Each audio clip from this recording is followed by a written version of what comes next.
وہ ہے۔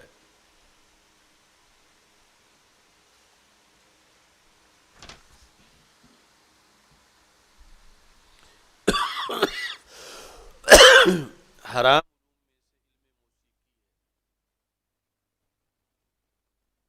اور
یہ مکروہ نہیں ہے۔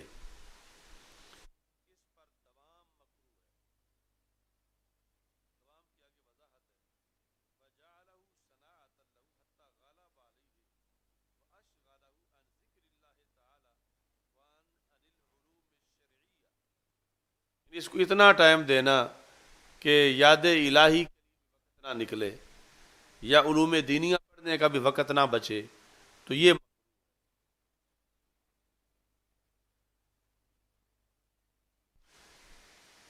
کہتے ہیں اسی کے مطابق پھر اس حدیث کی وضاحت تفسیر کرنی چاہیے جو حدیث متفقن علیہ ہے اور اس میں شعر کی مذمت ہے، تو پھر اس کا یہ مطلب ہی سمجھنا چاہیے۔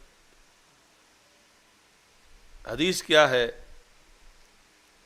لَئِن، لام مفتوح ہے، لَئِن یمتلئ جوف احدکم قیحا خیر من ان یمتلئ شعرا، یہ کہ تم میں سے کسی ایک کا پیٹ معاذ اللہ پیپ سے بھر جائے، یہ اس سے بہتر ہے کہ اس کا پیٹ شیروں سے بھر جائے۔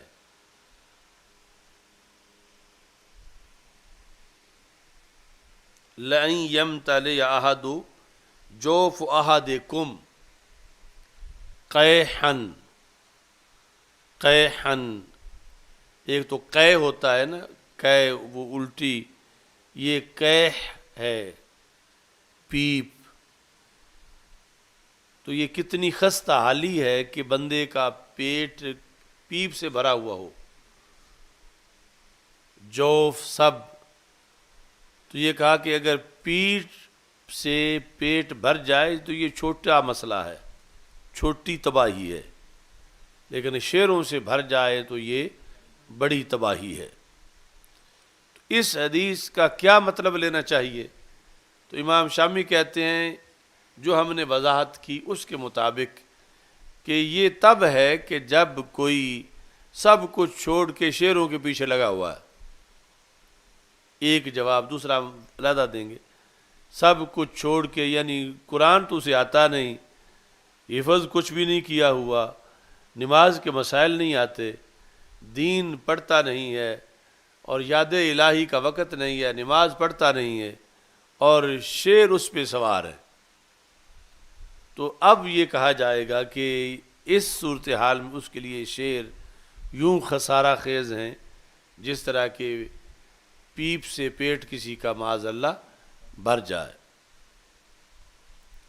دوسرا یہ ہے کہ اصل میں یہ جو لفظ شعر ہے، یعنی آج کے زمانے کے لحاظ سے اس کی اولین وضاحت فلمی گانے ہیں، وہ بھی اشعار کی شکل میں ہوتے ہیں۔ اصل اس شعر کو پیش نظر رکھ کر کہ جس میں عورتوں کے حسن و جمال اور اس طرح کے، اگرچہ اس کے ساتھ میوزک نہ بھی ہو، یہ گانے تو پھر آگے پلس اور آگ ہے اس میں جو ساتھ میوزک ہے، صرف وہ بول، وہ لفظ اشعار کی شکل میں، اس میں آگے پھر عورت کا گانا وہ مزید ہلاکت ہے، پھر ساتھ میوزک ہونا وہ مزید ہلاکت ہے۔ وہ جس کا حدیث میں ذکر ہے بنیادی طور پر وہ کہ اشعار کی شکل میں، چونکہ جی اوزان جب ہوتا ہے تو اس کی وجہ سے ایک ہلچل طبیعت میں مچتی ہے، تو اگر اس کا مضمون گندا ہے تو پھر گندی ہلچل مچے گی، تو اس سے منع کیا رسول پاک صلی اللہ علیہ وسلم نے کہ کسی، یعنی میرے امتی کو کوئی گانا نہیں آنا چاہیے یا گانے کا انداز نہیں اپنانا چاہیے، یعنی یہ جو میوزک کے ساتھ موجودہ صورتحال میں یہ تو ظلمات بعدها فوق بعد، یعنی تباہی در تباہی در تباہی ہے۔ رسول پاک صلی اللہ علیہ وسلم یعنی ترنم کے بغیر، عورت کی آواز کے بغیر، گانے بجانے یہ میوزک کی آلات کے بغیر جو تھا گندا شعر، اس کے بارے میں فرما رہے تھے۔ اب یہ بعد کی گندگی مزید گندگی ہے، اور پھر امت میں یوں رچی بسی ہوئی ہے کہ اسے ریفریشمنٹ کہا جا رہا ہے، اور اس کو کوئی عیب نہیں سمجھا جا رہا، اور اس پر کوئی مواخذہ نہیں کیا جا رہا، اور یہ ہر جگہ رائج ہے، یعنی گاڑیوں میں، ہوٹلوں میں، دکانوں میں، اور کچھ لوگ اس کو اپنی غذا بنائے ہوئے ہیں گھروں کے اندر۔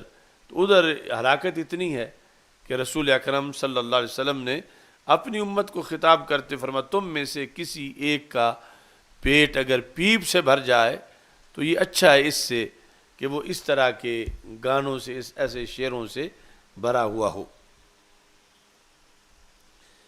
یہ بھی معاشرے کا وہ موضوع ہے کہ جو علماء کو اچھی طرح خطبات جمعہ میں بیان کرنا چاہیے، اور اس کی جو ہلاکتیں ہیں وہ بتانی چاہیے کہ اسے نہ تو یہ ہمارا کلچر ہے اور نہ یہ ریفریشمنٹ ہے، بلکہ یہ جہنم کے شعلے ہیں اور غیر محسوس طریقے سے انسان کی بربادی ہے، اور ہم سے ہمارا فائدہ بہتر کہیں زیادہ ہمارے آقا صلی اللہ علیہ وسلم سمجھنے والے ہیں، اور آپ نے ہمارے لیے یہ فرمایا ہوا، تو جن کا ہم کلمہ پڑھتے ہیں ان کا ہمارے اوپر یہ احسان ہے کہ آپ نے ہمیں ان بربادیوں سے بچانے کے لیے صدیوں پہلے یہ ارشاد فرمایا تھا۔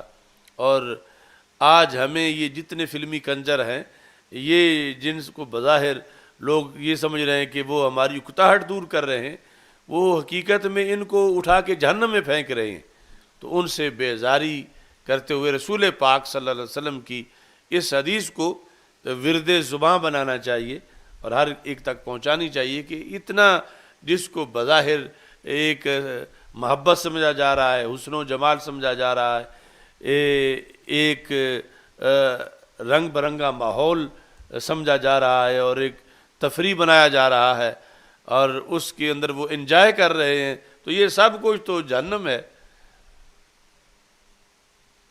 سادس کا علیحدہ آپ نے بنانا ہے سائیں، سبق شروع ہونے سے لے کر اس کا یہ یہاں تک۔ اچھا جی، کہتے ہیں فَلْيَسِيرُ مِنْ ذَلِكَ لَا بَأْسَ بِهِ، ایک تو یہ شرط ہے کہ شاعری سوار نہ ہو جائے، تھوڑی سی ہو، دوسری اس کی جہت آگے معین کرتے ہیں کہ تھوڑی اس میں کوئی حرج نہیں۔ اذا قصد به اظہار النکات اللطافات جب اس سے مقصد جو ہے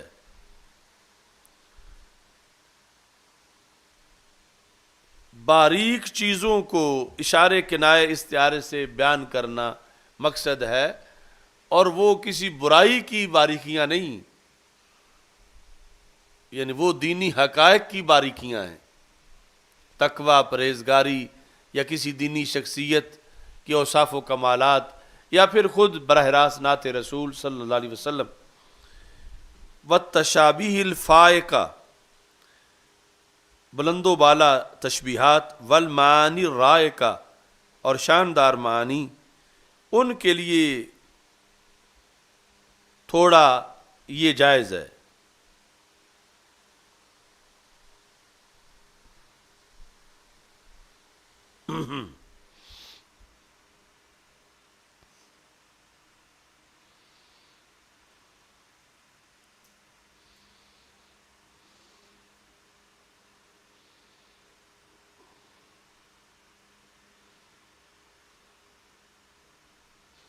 باقی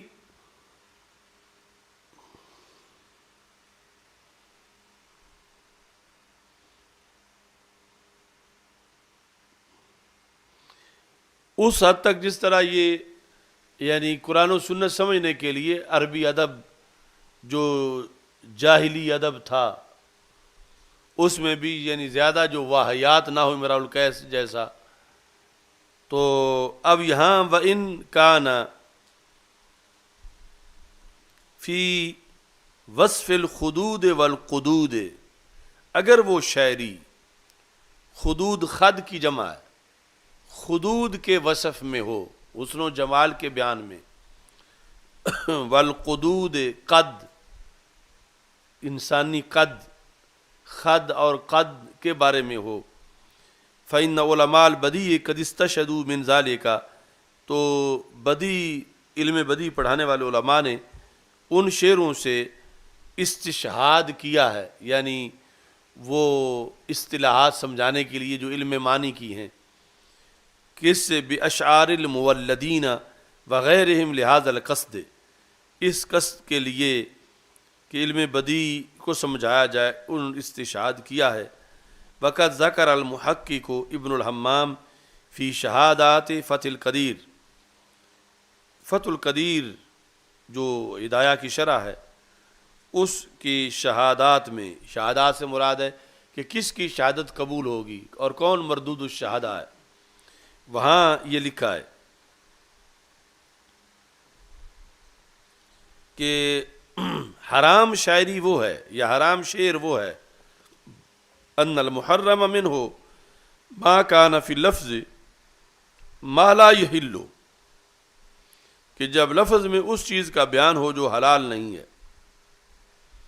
کا صفات الذکور والمرأة المعینۃ الحیہ،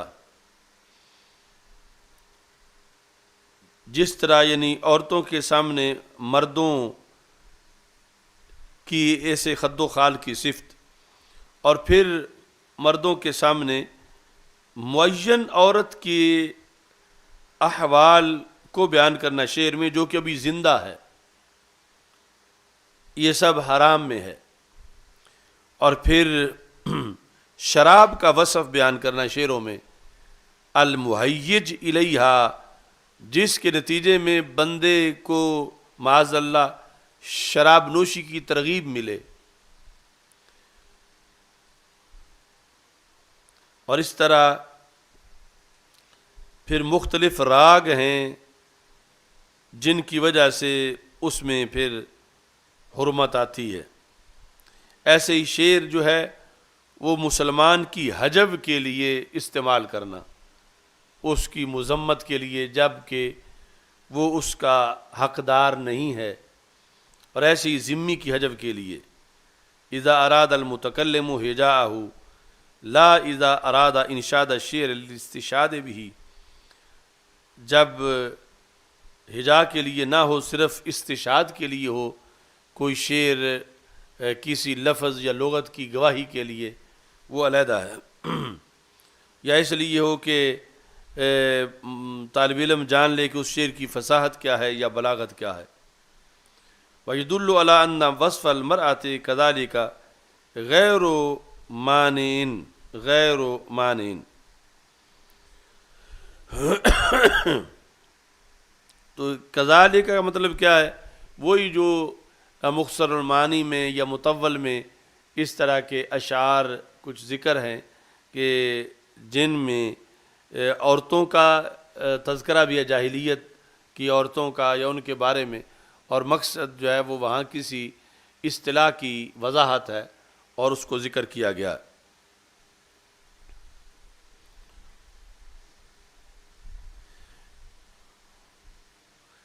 اب یہ کہتے ہیں کہ مطلقاً شاعری ناجائز نہیں اور مطلقاً شاعری حرام نہیں۔ اس واسطے سب سے پہلے خود رسول پاک صلی اللہ علیہ وسلم کے سامنے صحابہ نے جب کی تو آپ نے اسے قبول کیا اور اس پر اپنے تبصرہ بھی فرمایا۔ یا رضی اللہ تعالیٰ عنہ لذالک، انشاد کا مطلب ہے شعر پڑھنا، پڑھا شعر حضرت ابو ہریرہ رضی اللہ تعالیٰ عنہ نے، وہو محرم، حالانکہ انہوں نے احرام باندھا ہوا تھا، وَكَذَا ابْنُ عباس رضی اللہ تعالیٰ عنہما، اور ایسے ہی حضرت عبداللہ بن عباس رضی اللہ تعالیٰ عنہ بھی شعر پڑھے۔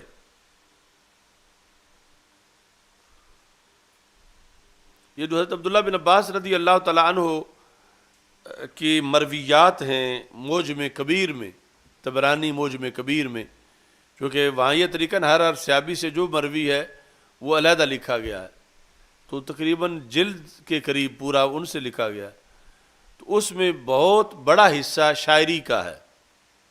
یعنی حضرت عبداللہ بن عباس رضی اللہ تعالیٰ عنہ نے کوئی آیت کا مطلب بیان کیا تو ساتھ شعر کا حوالہ دیا کہ فلاں شاعر نے جو نزول قرآن سے پہلے کا گزرا ہے اس نے یہ لفظ استعمال کیا تھا، یا حدیث کی وضاحت کے لیے اکثر آیات کی تشریح میں اشعار انہوں نے اس زمانے میں اپنے شاگردوں کے سامنے یا جن کے سامنے روایت کر رہے تھے وہ بیان کیے۔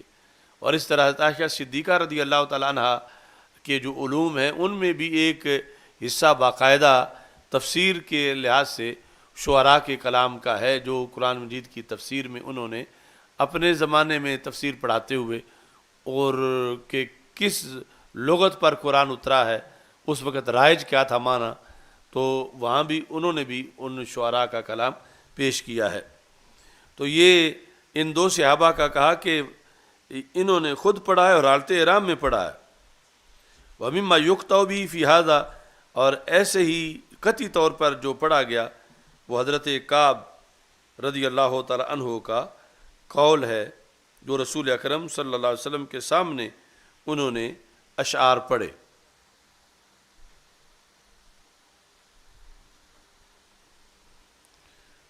اچھا جی،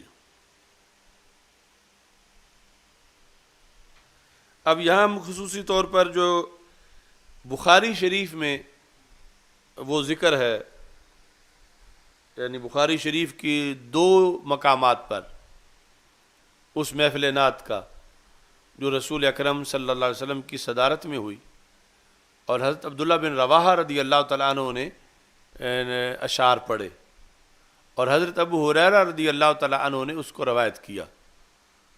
وفینا رسول اللہ یتلو کتابہ اذن شق معروف من الفجر ساتع یبیت یجافی جنبہ عن فراشہ اذا استثقلت بالمشرکین المضاجع ارانا الہدی بعد العمی فقلوبنا بہ موقنات ان ما قال واقع۔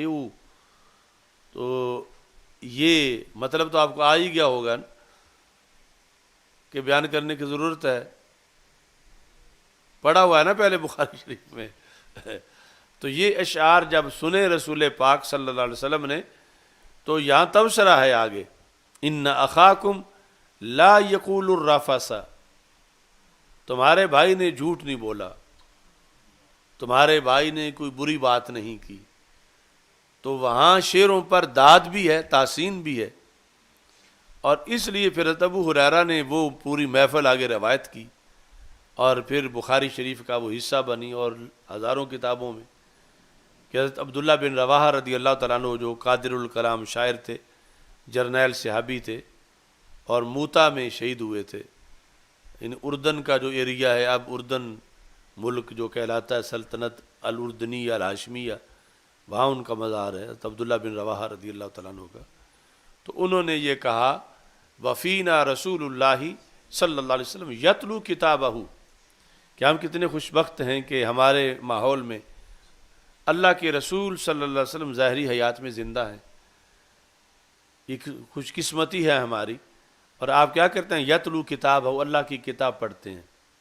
کب؟ اذا انشق معروف من الفجر ساطع، یعنی جب صبح کا وقت ہوتا ہے، طلوع صبح صادق ہوتی ہے، پاؤں پھٹتی ہے، تو اس وقت وہ اللہ کا کلام پڑھ رہے ہوتے ہیں. یبیت یجافی جنبہ عن فراشہ، رات بسر کر دیتے ہیں. اس ہستی کا جو پہلو ہے وہ چارپائی کو چھوتا نہیں ہے، یعنی جاگتے ہوئے رات قیام میں گزار دیتے ہیں. یبیت یجافی جنبہ، یجافی دور رکھتے ہیں، جنبہ اپنے پہلو کو کس سے؟ عن فراشہ، اپنے بستر سے. اس حالت میں جاگتے ہیں کہ اپنے پہلو کو اپنے بستر سے جدا رکھتے ہیں. یبیت یجافی جنبہ عن فراشہ اذا استثقلت بالمشرکین المضاجع، اس وقت آپ جاگ رہے ہوتے ہیں جب مشرکین کی چارپائیاں ان کے جسموں سے بھاری ہو چکی ہوتی ہیں. یعنی چونکہ وہ سوئے ہوتے ہیں تو ان کی چارپائیوں پہ بوجھ ہوتا ہے اور رسول اکرم صلی اللہ علیہ وسلم کا پہلو بستر کے قریب نہیں جاتا. اگلا شعر اران الہدی بعد العمی فقلوبنا، آپ نے ہمیں ہدایت دی کیسے؟ ہمارے اندھے پن کے بعد، یعنی آپ سے پہلے ہم اندھے تھے، آپ نے ہمیں یعنی صرف رستے نہیں دکھایا، آنکھیں بھی دیں. یعنی یہ دین کی آنکھیں، اران الہدی بعد العمی. تو پھر ہم آپ کے بارے میں کیا نظریہ رکھتے ہیں؟ حضرت عبداللہ بن رواحہ رضی اللہ تعالیٰ عنہ کہتے ہیں فَقُلُوبُنَا، پس ہمارے دل، بِهِ مُوقِنَاتٌ، اس بات کا یقین رکھتے ہیں. جس کا رکھتے ہیں وہ بھی آگے مفعول بھی ہے موقنات کا. بِهِ مُوقِنَاتٌ أَنَّ مَا قَالَ وَاقِعُ، ہمارا اس بارے میں یقین ہے کہ یہ قیامت تک کی جو خبر بھی دیتے ہیں سچی دیتے ہیں. فَقُلُوبُنَا بِهِ مُوقِنَاتٌ أَنَّ مَا قَالَ وَاقِعُ، ما قال واقع. تو یہ یعنی یہاں جو جواز شعر اور پھر مخصوص اجازت اور پھر اس کے لیے بھی وقت نکالنا جب اچھے مقصد کے لیے ہے، سننے کے لیے بھی سنت سے ثابت ہوا.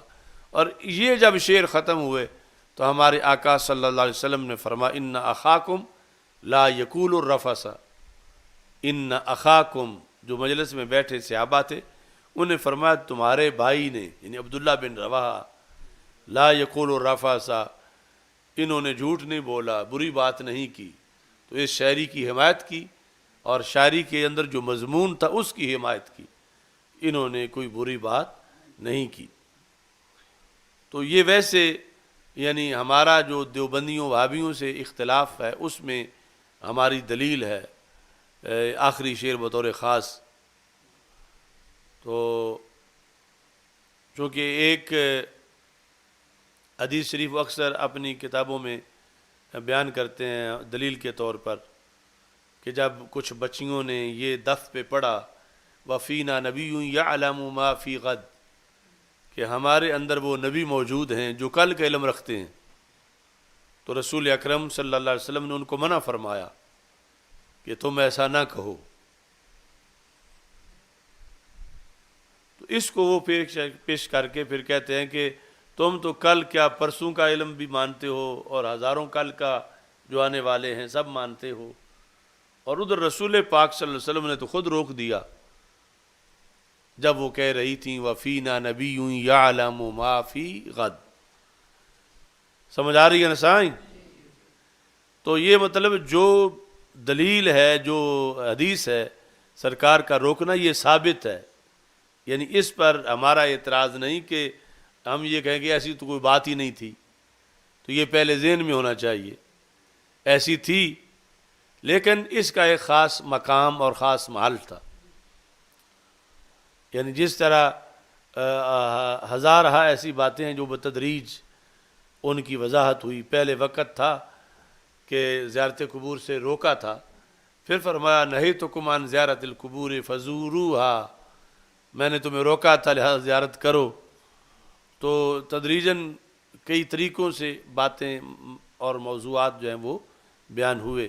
اب ایک تو وہ چھوٹی بچیاں تھیں، یعنی انہیں ابھی اس وضاحت کا پتہ نہیں تھا کہ ذاتی طور پر جاننا کیا ہوتا ہے اور اللہ کی عطا سے جاننا کیا ہوتا ہے، اور یہ تقسیم اور یہ تشریحات اور یہ مضامین ابھی بعد کے تھے. تو بڑا کوئی کہہ رہا ہوتا تو وہ اور معاملہ تھا. تو رسول اکرم صلی اللہ علیہ وسلم نے ان کو، بچیوں کو تو روک دیا، لیکن بڑوں کے سامنے خود بیان کروایا اور فرمایا کہ ان اخاکم لا یقول الرفث. اب یہ اران الہدی بعد العمی فقلوبنا به موقنات ان ما قال واقع، ان ما قال، جو بھی آپ نے فرمایا وہ واقع ہوگا. یہ جو لفظ ہیں ان ما قال واقع، ان لفظوں سے پتہ چل رہا ہے کہ یہاں ما قال سے مراد نماز کے مسائل نہیں ہیں، کیونکہ نماز کے مسائل میں کوئی مسئلہ نہیں کہ جو کل واقع ہوگا جا کر، وہ تو جو تھے بیان کر دیے. روزے کے مسائل بیان کر دیے، زکوٰۃ کے مسائل بیان کر دیے، حج کے مسائل بیان کر دیے.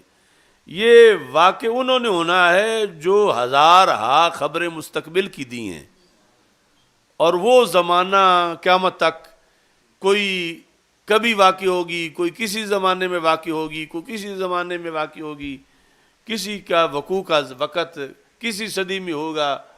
تو صحابہ کہتے ہیں ہمیں یقین ہے جو فرمایا ہے وہ ہو کے رہے گا. ما قال واقع.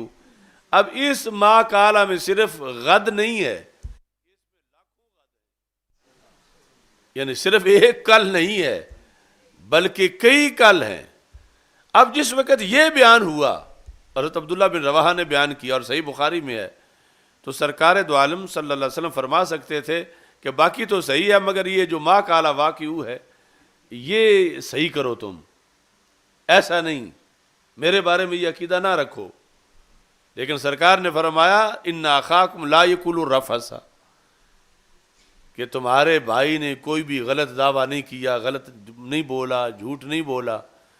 تو یہ تھا جب یعنی وضاحت ہو رہی تھی سارے کی، اور جو امت کا بڑے مردوں میں جلسے میں مجمع میں، اور جس پر رسول پاک صلی اللہ علیہ وسلم امت کو چھوڑ کے جا رہے تھے، اور جس کو پھر آگے صحابہ نے پھر آگے روایت کیا ان اخاکم لا یقول الرفث.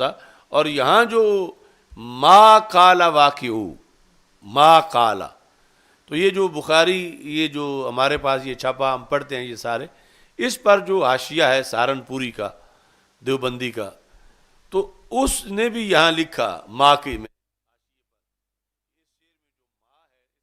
کیا ہے، اے من المغیبات، یعنی یہاں ما میں کوئی نماز روزے کی بات نہیں ہو رہی، یعنی وہ جو لفظوں میں تقاضا ہے وہ اس نے لکھ دیا کہ ما سے مراد کیا ہے، غیب کی خبریں، کہ رسول پاک صلی اللہ علیہ وسلم نے جو بھی غیب کی خبریں دیں وہ واقع ہو کے رہیں گی. یہ نعت پڑھتے تھے صحابہ.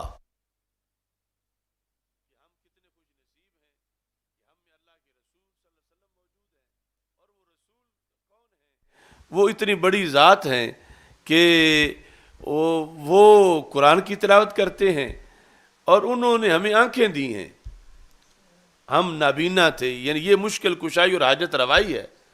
اران الہدی بعد الامام عقیدہ مشکل کشائی ہے کہ ہمارے کتنی مشکلات میں تھے، آپ نے ہماری مشکلات دور کر دی ہیں۔ اور پھر آپ کی ذات کے بارے میں یہ لفظ بھی بڑا قابل غور ہے، بِہِ موقناتٌ۔ یہ نہیں کہا اس سلسلہ میں کہ ہمارا خیال یہ ہے کہ یہ جو فرماتے ہیں ہو جائے گا۔ خیال اور چیز ہے، ظن اور چیز ہے، گمان اور شک اور چیز ہے، اور یقین اور چیز ہے۔ تو یقین ہوتا ہے عقیدہ، تو ان کا عقیدہ یہ تھا، فَقُلُوبُنَا، پس ہمارے دل، بِہِ موقناتٌ، یہ یقین رکھتے ہیں، ان ما قال واقع، کہ جو بھی آپ نے فرمایا وہ ہو کے رہے گا۔ اس بنیاد پر پھر اب جو سعودی عرب میں کتابیں چھپ رہی ہیں اس موضوع پر، نہایت العالم ایک کتاب ہے، یا اور بہت سی ہیں، وہ پھر بہت سی چیزوں کی انہوں نے تصویریں دی ہیں کہ 7 حدیث لکھ کے کہ رسول اکرم صلی اللہ علیہ وسلم نے صدیوں پہلے یہ فرمایا تھا، یہ تصویر ہے کہ جیسے فرمایا تھا ویسے ہی ہوا ہے۔ اس پوری کتاب کا موضوع یہ ہے، نام اس کا ہے نہایت العالم، یعنی اس دنیا کا انجام کیا ہے، قیامت کیسے آئے گی۔ تو نہایت العالم یعنی سارے مکتبوں سے ملتی ہے سعودی عرب میں، اس کا ترجمہ بھی اب چھپ چکا ہے پاکستان میں نہایت العالم کا، اور اس مضمون کی کئی کتابیں ہیں، اور وہاں سے چھپی کئی کتابوں میں وہ میں نے پڑھا ہے۔ مثال کے طور پر اس میں یہ بھی، یہ جو خانہ کعبہ کی تصویر ہے اور ارد گرد اونچے ہوٹل ہیں، اور پھر یہ جو سرنگیں بنی ہوئی ہیں، سرنگیں، وہ سب کچھ حدیث میں ذکر ہے، اور پھر انہوں نے اسی طرح ہی دکھایا، سائیں ادھر جائیں، وہ نہایت العالم لکھا۔ تو یہ ہم نے کافی سال پہلے کا، ایسی کتابیں جب ایک بار چھپتی ہیں پھر پابندی لگتی ہے، پھر وہ آہستہ آہستہ عام ہو جاتی ہیں، لیکن ہمیں جن پہلے ہی لا کے دے دیتے ہیں، کچھ مخصوص جن جو ہیں وہ تو اب یہاں جا کر انہوں نے جو کچھ لکھا ہے، مثلا ایک ان میں سے یہ ہے نہایت العالم، تو اس پر جا کر یعنی ان کی اپنی فکر تو بند گلی میں بند ہو گئی، مثلا ان کی سوچ کے لوگ اب یہاں بھی وہی خطبے دے رہے ہیں ممبروں پر بیٹھ کر، لیکن ادھر وہ مجبور ہیں، کیونکہ یہود نصارہ کا جواب دینے کے لیے جو یہ کہہ رہے تھے کہ اس وقت تو نبوت ان کی ٹھیک تھی، آج کا تو انہیں پتہ نہیں تھا معاذ اللہ، تو آج اب پھر نیا دروازہ کوئی ڈھونڈو۔ تو پھر یہ جو دنیاوی مفادات لے رہے ہیں تیل کے اور مرکز اسلام پہ بیٹھے ہیں، تو پھر یہ دفاع بھی کرتے ہیں دین کا اس لحاظ سے، اور یہ ثابت کرنے کے لیے کہ انہیں آج کا پتہ تھا سارا، اور آج بھی ان کا دین کافی ہے، اور وہ جانتے تھے۔ کیسے جانتے تھے؟ یہ پھر تصویریں دے کر کتاب میں بتایا کہ وہ تو یہ یوں جانتے تھے ہر چیز کا۔ اب پرانا طبقہ ان کا ادھر ابھی تک وہ ممبروں پہ مجاور بیٹھے ہوئے وہی زور لگا رہے ہیں، کل کا پتہ نہیں تھا، کل کا پتہ نہیں تھا، اور وہ درجنوں کتابیں لکھ رہے ہیں پتہ تھا، اور کل کہیں نہیں پرسوں کا بھی تھا، اور یہ سارا جو ہے۔ اب اس کتاب میں جب یہ چھپی تو انہوں نے لکھا ہے کہ صرف 150 دن میں اس کے 520,000 نسخے بکے ہیں، 520,000 صرف 150 دن میں، اتنا یعنی یہ پھیلی ہے فوراً کہ ایک نئی چیز تھی۔ ہر صفحے پر یعنی حدیث اور ساتھ اس کے تصویر کہ جس کا ذکر کیا رسول اکرم صلی اللہ علیہ وسلم نے، اسی طرح اب یہ ایک صفحہ ہے، مثلا یہ خانہ کعبہ نظر آ رہا ہے نا، اور ارد گرد ہوٹل ہے۔ اچھا جی، یہاں اوپر باب ہے ارتفاع مبانی مکہ تھا۔ اب اس میں جو لکھا ہے، اس میں کہتے ہیں کہ فاخبر النبی صلی اللہ علیہ وسلم ان من علامات الساعة ارتفاع مبانی فوق جبالها کہ رسول اکرم صلی اللہ علیہ وسلم نے فرمایا کہ زمانہ آئے گا کہ مکہ منورہ مکہ مکرمہ کے جو پہاڑیاں ہیں ان کے اوپر اونچی بلڈنگیں بنیں گی. اب اس پہلے وہ حوالہ دیا. فقد اخرج ابن شیبہ بسندہ الی یعلا قال كنت آخذ بلجام دابات عبداللہ ابن عمر. عبداللہ ابن عمر رضی اللہ تعالیٰ عنہ آگے یعنی اصل وہ حدیث مرفوع ہے کہ رسول اکرم صلی اللہ علیہ وسلم نے فرمایا کیف انتم اذا ہدمتم البیت، اور آگے جا کر ذکر فَإِذَا رَأَيْتَ مَكَّةَ قَدْ بُعِجَتْ كَظَائِمْ وَرَأَيْتَ الْبِنَاءَ يَعْلُو رُؤُوسَ الْجِبَالِ فَاعْلَمْ أَنَّ الْأَمْرَ قَدْ أَضَلَّكَ. قَوْلُهُ بُعِجَتْ كَالْكَظَائِمْ أي حُفِّرَتْ كَنَوَاتٍ وَهِيَ الْأَنْفَاقُ الْأَرْضِيَّةُ تحت جبال مکہ و تحت اردها والانابیب الضخمہ لمیاہ زمزم. تو اس نے کہا کہ دو باتیں رسول پاک صلی اللہ علیہ وسلم نے یہاں بیان کی کہ ایک زمانہ آئے گا کہ مکہ مکرمہ کے پہاڑوں پر اونچے اونچے محلات اور بلڈنگیں اور ہوٹل بنائے جائیں گے، اور پھر اس کے پہاڑوں کے اندر سے رستے بنا دیے جائیں گے. ایک یہ ہے کہ رأیت البناء یعلو جبال مکہ، مکہ کی پہاڑیوں سے وہ بلڈنگیں اونچی ہوں گی. تو انہوں نے پہاڑیاں اور ساتھ یہ اونچی بلڈنگیں دکھائیں، یعنی یہ ویسٹ کو بتا رہے ہیں کہ تم کہتے ہو آج کا انہیں پتہ نہیں تھا یہ بلڈنگیں اب بنی ہیں، اور نگاہ نبوت نے تو پہلے دیکھی ہوئی تھیں اور فرمایا تھا کہ یہ پہاڑ نیچے رہ جائیں گے، بلڈنگیں اوپر چلی جائیں گی. دوسرا بوئجت کظائم. بوئجت کظائم کا مصنف نے، ویسے تو ابن الاسیر میں مانا ہے، اس نے پھر اپنی طرف سے لکھا کہ بوئجت کظائم کیا ہے؟ اے حفرت قنوات وہی الانفاق الارضیہ، کہ ان میں سرنگیں بنائی جائیں گی. یعنی جو بھی مکہ مکرمہ جاتا ہے تو بہت سے نفق ہیں، یعنی سرنگیں ہیں. تو بوئجت کظائم کا مطلب کیا ہے؟ انفاق ارضیہ تحت جبال مکہ و تحت اردہا، پہاڑوں کے نیچے اور زمین کے نیچے جو سرنگیں بننی تھیں. مصنف کہتا ہے اس کی خبر رسول پاک صلی اللہ علیہ وسلم نے دی تھی. اور والانابیب الضخمہ، انبوب ویسے بوتل کو کہتے ہیں، اور یہاں پائپ ہے، اور ضخمہ بڑے سائز کے پائپ، لے میاہ زمزم، یعنی زمزم گزارنے کے لیے بڑے سائز کے جو پائپ بچھائے گئے ہیں پہاڑوں کے نیچے. مصنف کہتا ہے نگاہ نبوت نے دیکھے ہوئے تھے. یعنی بوئجت کظائم میں وہ زمزم کے پائپ بیان کیے گئے اور وہ جو سرنگیں تھیں وہ بیان کی گئی.